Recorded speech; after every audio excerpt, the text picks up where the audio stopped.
मागील 3 दिवसांपासून नागपूरला पावसाने चांगलं झोडपलंय। रस्त्यावरती पाणी साचल्याने येणाऱ्या जाणाऱ्या नागरिकांना कसरत करावी लागते।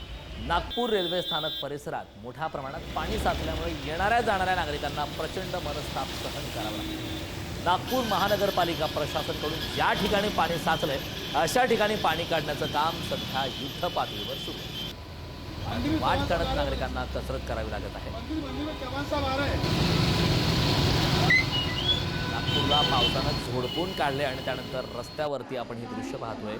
रेल्वे स्थानकावरती सुद्धा रेल्वे स्टेशनच्या बाहेर सुद्धा मोठ्या प्रमाणात पाणी साचलंय। प्लॅटफॉर्मवरची दृश्य आपण बातमी भंडाऱ्यात पुराच्या पाण्यात अडकलेल्या नागरिकांची सुटका करण्यात आली। एसडीआरएफच्या पथकाकडून अडकलेल्या नागरिकांची सुखरूप सुटका करण्यात आली। भंडारा शहराला लागून भोजापूर येथे काही लोक पुराच्या पाण्यात अडकली होती। त्यांना पुरातून बाहेर काढण्याकरता एसडीआरएफ पथकाने बचाव कार्य करत सुरक्षित ठिकाणी हलवलं। दृश्य आपण पाहतो। एसडीआरएफच्या पथकाच्या माध्यमातून पुराच्या पाण्यात अडकलेल्या नागरिकांची सुखरूपपणे सुटका करण्यासाठी प्रयत्न करण्यात आले। सुखरूप सुटका करण्यात आले त्याचे दृश्य आपण पाहतोय। विदर्भामध्ये एकंदरीत आपण पाहतोय मुसळधार पाऊस झाला। विदर्भातील अनेक जिल्ह्यांमध्ये सध्या पूरस्थिती आहे। त्यातलीच भंडाऱ्यातले आपण हे दृश्य पाहतोय।